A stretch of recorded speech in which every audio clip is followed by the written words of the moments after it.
दोस्तों घर का काम ऐसा होता है कि कभी ख़त्म होने का नाम ही नहीं लेता है। और जो नई नई गृहस्थी संभालती हो उनके लिए तो बहुत ही डिफ़िकल्ट हो जाता है ये गृहस्थी संभालना, क्योंकि ये सिर्फ खाना बनाना नहीं होता है, उसके साथ बहुत काम ऐसा होता है कि सुबह उठकर हम सब घबरा जाते हैं कि कहाँ से काम शुरू करूँ।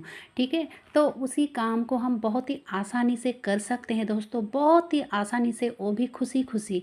ठीक है, तो पहले जो टिप मैं देने वाली हूँ, जब हम खाना बनाते हैं दोस्तों, तो खाना बनाते बनाते भी हम क्या करते हैं, ये जो गैस स्टोव होती है ना, एक तरफ खाना बनाते हैं, अगर गंदा हो जाता है तो हम सब इस तरह से क्लीन कर लेते हैं, है ना। हर कोई करता है और मैं भी करती हूँ। तो आज के जो मैं टिप्स देने वाली हूँ ना, जो नई नई गृहिणी हो, आप सबके लिए बहुत ही हेल्पफुल हो सकती है, तो वीडियो को स्किप मत कीजिएगा। तो क्लीन तो रहता है, लेकिन दोस्तों ये जो बर्नर दिख रहे हो ना, ये एकदम से ऑयली ऑयली हो चुका है, और ये जो छेद है, अगर बंद हो जाए तो ये रिस्क भी हो सकती है। इसीलिए कभी कभी इसको डीप क्लीन करना भी बहुत ही ज़रूरी है। तो दोस्तों बहुत सारा काम होता है जो कि डीप क्लीन ही करना पड़ता है, यानी कि टाइम लगता है क्लीन करने में। तो हर काम हम हर रोज़ नहीं कर सकते हैं, क्योंकि सिर्फ ये क्लीनिंग का काम नहीं रहता है, और भी बहुत सारा काम रहता है, जो कि खाना बनाना या फिर बच्चे को संभालना। उसी बीच हम सब क्लीन कर ही लेते हैं। तो यहाँ पे जैसे कि मैंने बर्नर लिया है, 2 बर्नर को उठा कर ना एक बाउल में ले लिया है। अब उसमें डाल दिया मैं 1 पैकेट इनो। ठीक है, आप कोई भी फ्लेवर का इनो लीजिए चलेगा, और उसमें अगर 1 पीस नींबू डाल देते हो, नींबू का रस, तो और भी बहुत ही ये पावरफुल बन के तैयार होता है। क्योंकि ये जो लोहे का बर्नर होता है ना, तो इसमें जंग बंग लग के बर्बाद हो जाता है, जल्दी ख़राब हो जाता है अगर हम क्लीन नहीं करते हैं तो यहाँ पे मैं थोड़ा सा डाल दिया है बेकिंग सोडा, और उसमें नॉर्मल वाटर नहीं डाल के आप अगर थोड़ा गर्म पानी डालोगे तो ज़्यादा अच्छा रहेगा, क्योंकि आपको घसना मांजना ज़्यादा नहीं पड़ेगा, ये ऐसे ही क्लीन हो जाएगा, आप देखकर चौंक जाओगे। तो सबसे पहले बर्नर को आप इस तरह से भिगो के रख दीजिए। कितना टाइम तक भिगोना है ये कोई बात नहीं है दोस्तों, मैंने उसको एक तरफ रख दिया, और ये जो ओवन है ना, इसको क्लीन करूँगी तब तक वो भिगा हुआ रहेगा। ठीक है, अब देखिए ये जो रिंग है तो उसको भी क्लीन करना पड़ेगा। और चलिए, ये जो ओवन है ना, इसमें मैं थोड़ा सा डिश वॉश डाल दिया है, यानी कि 2-3 बूंद डालने से ही चलेगा। अब स्क्रबर से इसको क्लीन करूँगी, तो स्क्रबर को थोड़ा भिगो लिया पानी में, और ये देखिए कुछ इस तरह से 1 बार या फिर 2 बार रगड़ लोगे ना, एकदम नए जैसे हो जाएगा। और मैं यहाँ पे डिश वॉश का ही यूज़ किया, क्यों?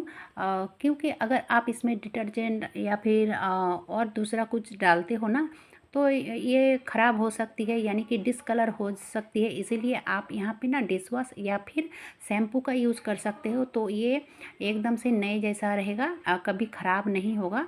ठीक है, और क्लीनिंग का काम ऐसा होता है कि हम एक दिन में पूरा घर को क्लीन नहीं कर सकते। ठीक है, क्योंकि कभी कभी ऐसा होता है ना कि आज मैंने घर को क्लीन नहीं किया, यानी कि मॉपिंग नहीं किया, या फिर घर इधर का चीज़ उधर पड़ा है, और उसी दिन ही आपका घर में गेस्ट आया। ऐसा कभी कभी होता है ना, मेरे साथ तो बहुत बार ऐसा हुआ है।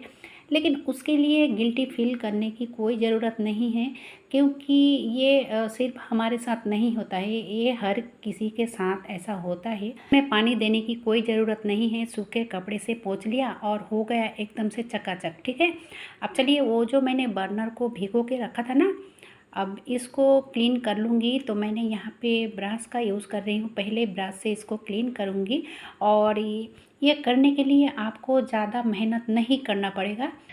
मैं पहले ब्रश से इसलिए क्लीन करूँगी ताकि जो इसमें बहुत सारा छेद है ना, तो वो भी क्लीन हो जाए। ठीक है, उसके बाद मैं स्क्रबर का यूज़ करूँगी, और आपको ज़्यादा घसना मांजना नहीं पड़ेगा। आप देख सकते हो पानी एकदम से काले पड़ चुके हैं, क्योंकि इसमें बहुत जंग लग चुका था। दोस्तों यहाँ पे ना हर रोज़ इसको क्लीन करना पॉसिबल नहीं है। अगर आप महीने में 1 बार कर लेते हो ना, तो आपका बर्नर कभी जंग नहीं लगेगा, काले नहीं पड़ेगा, अच्छा रहेगा। और क्योंकि इसको क्लीन करना पड़ता है, अगर आपका जो छेद है बंद हो जाता है तो उसमें बहुत बड़ा रिस्क हो सकती है। तो ज़रूर आप महीने में एक बार इस तरह से डीप क्लीन कीजिए। और ये जो रिंग है ना, रिंग को भी उसी पानी से ही, उसी स्क्रबर से ही क्लीन कर लूँगी, ताकि आपको ज़्यादा घसना मांजना ना पड़े। ठीक है, इस तरह से मैंने कर लिया है। अब देखिए ये जो पानी है ना, इसको अभी मैं नहीं फेंकूँगी, ये और भी बहुत सारा कामों में इस्तेमाल करूँगी। आप वीडियो को स्किप बिल्कुल भी ना कीजिए।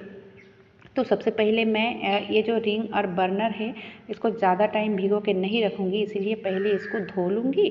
धो लेने के बाद जो मैं पानी रखा है और भी इनो के पानी, तो उसका और कहाँ-कहाँ यूज़ करूँगी तब दिखाऊँगी। ठीक है, तो इस तरह से धो लेने के बाद इसका करना क्या है कि इसको थोड़ा सा पानी झरने के लिए छोड़ देना है। ठीक है, पानी झरने के लिए मैंने जो टैप है उसमें इस तरह से टंगा के रख दिया, और वो जो पानी है अब उसका मैं यहाँ पे यूज़ करूँगी। इस तरह की जो बर्तन हांडी पकड़ने के लिए होती है ना, तो लोहे की ये सब किचन की चीज़ को आप उसी पानी से क्लीन कर सकते हो। अगर आप एकदम से चकाचक करना चाहते हो, तो आप अगर सीरीज कागज़ ले लेते हो ना, जो लोहे घसने के लिए या फिर डोर या फिर विंडो घसने के लिए होती है ना, उसी सीरीज से अगर आप घस लेते हो तो आपको ज़्यादा मेहनत करना नहीं पड़ेगा। और ये जो लोहे की चीज़ है ना, मैं बहुत दिनों से क्लीन नहीं किया था, इसीलिए जंग बंग लग गया था। और ये देखिए सीरीज कागज़ से घसने के बाद ये एकदम से चकाचक हो चुका है, क्योंकि ये ना स्क्रबर या फिर जो तार की स्क्रबर होती है उसमें क्लीन नहीं होता है। तो इस तरह से मैं उसी पानी से दोनों को क्लीन कर लिया है। ठीक है, कर लेने के बाद इसको ऐसा छोड़ना नहीं है, इसको ज़रूर सूखा करना है। अगर ड्राई नहीं करोगे तो फिर से ये जंग लग जाता है और हमें हर रोज़ ये काम करना पड़ता है, यानी कि पोंछना पड़ता है। यार ये देखिए दोस्तों, पानी कितना गंदा हुआ है। अब चलिए इसको मैं सेट कर लेती हूँ। तो सेट कर लेने से पहले मैंने जो पानी झरने के लिए रखा था ना, ऐसा ही सेट नहीं करना चाहिए, इसको फिर से पोंछना चाहिए। ठीक है, आप सूखे कपड़े से पोंछ लोगे, उसके बाद ही इसको सेट करोगे। अगर धूप है आपके घर में तो आप धूप में भी रख सकते हो 10 से 15 मिनट के लिए। ठीक है, ये देखिए दोस्तों, एकदम से ओवन चकाचक हो गया है। तो आप ज़रूर महीने में एक बार कीजिए।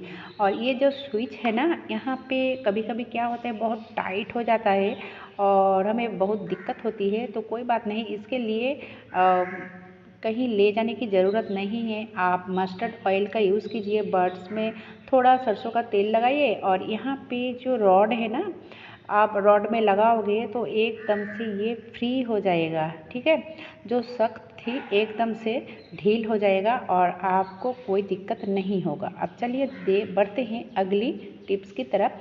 तो यहाँ पे जैसे कि देखा आपने, मैंने अभी जो चावल है उठाया है। ठीक है, और ये जो माड़ है ना, बहुत ही गर्म है और ये किचन में हमारी बहुत काम आ सकती है, आपका मनी सेविंग्स भी हो सकती है।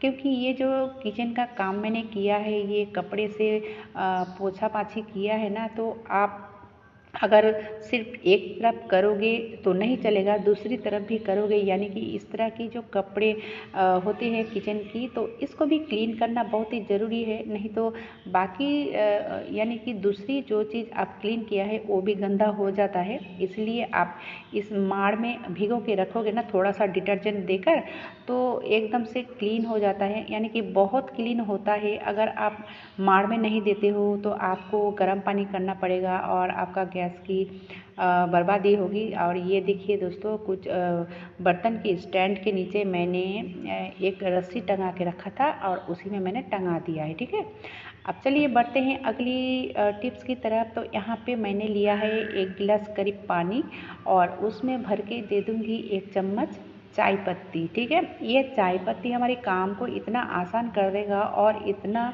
हमारी मनी सेविंग्स होगी कि आप सोच भी नहीं सकते हो। जिस काम के लिए आपको डर लगता था या फिर आप सोचते रहते हो कि इसको क्या करें कैसे करें, वो काम ये चाय पत्ती कर देगा। तो यहाँ पे मैं चाय पत्ती डालकर करीब 1 से 1.5 मिनट इसको बॉईल किया है। ज़्यादा करने की ज़रूरत नहीं है। तो आप सुबह की जो चाय पत्ती होती है ना, तो उसका भी रीयूज़ कर सकते हो। तो कोई ज़रूरत नहीं है, थोड़ा सा तो चाय पत्ती डाल के आप बॉईल कीजिए। करने के बाद इसको ठंडा कर लेने के बाद इसको छान लीजिए, ठीक है। अब देखिए ये जो लिक्विड बन के तैयार हुआ है, यानी कि बिना शुगर की चाय ये भी कह सकते हो, ठीक है। तो इस चाय की पानी को मैं एक स्प्रे बोतल में डाल दिया। अगर आपके पास स्प्रे बोतल नहीं है तो कोई बात नहीं है, जो कॉलिन की बोतल होती है ना, तो उसमें भी डाल सकते हो या फिर आप बोतल में भी वाटर बोतल में भी डाल सकते हो और एक छेद कर लोगे तो स्प्रे बन के तैयार हो जाता है। और देखिए काठ की जो फर्नीचर होती है जैसे कि बेड, तो यहाँ पे हम क्या करते हैं कि सर के पास इस तरह की फ्लावर रखते हैं या फिर जो नाइट लैंप है वो सब रखते हैं, तो इसको हटाने के बाद ही क्लीन करना पड़ता है, इसलिए हम जल्दी क्लीन करने के लिए नहीं आते हैं। लेकिन दोस्तों, अगर आप पॉजिटिव सोचोगे ना, तो देखोगे काम करने में इतना अच्छा आएगा, इतना मज़ा आएगा कि आपको ये काम तुरंत ही कर लोगे, ठीक है। अगर आप एनर्जी लॉस करके काम करते हो तो आपका काम भी अच्छा नहीं होता है और आपको भी अच्छा नहीं लगेगा।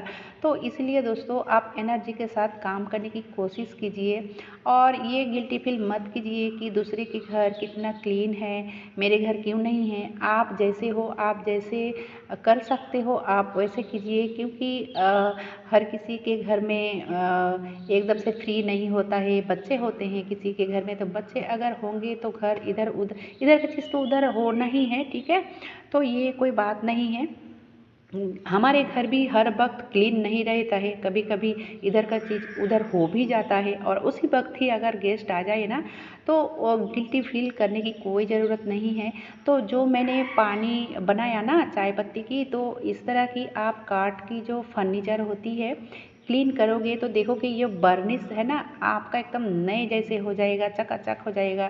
चाहे आपका बर्निश कितना भी मैला हो जाए, काले पड़ जाए, इस तरह से अगर स्प्रे कर लेते हो, स्प्रे करने के बाद इसको पोछा लगाते हो, तो मैं पोछा लगाने के लिए ना माइक्रोफाइबर की जो कपड़े होती है ना, आप अगर उसी से पोछा लगाओगे तो आपका काम और भी आसान हो जाता है, क्योंकि ये जो माइक्रोफाइबर की कपड़े बहुत ही ना क्लीन करने में आसान हो जाती है, आपको ज़्यादा मेहनत नहीं करना पड़ता है।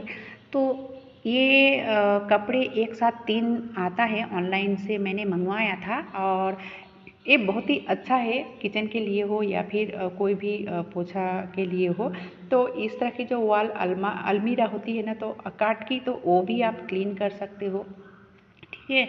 ये बहुत ही अच्छा तरीका है। अगर आप स्प्रे करना नहीं चाहते हो तो कपड़े को भिगो कर आप इस तरह से पोंछ सकते हो, ठीक है। वीडियो अगर अच्छा लगा है तो एक लाइक ज़रूर कीजिएगा और चैनल पे अगर नए हो तो सब्सक्राइब भी ज़रूर कीजिए, ठीक है। और अगर ज़रूरतमंद लगे तो ज़्यादा से ज़्यादा शेयर कीजिए। आज के लिए बस इतना ही। इतने समय तक मेरी वीडियो देखने के लिए धन्यवाद।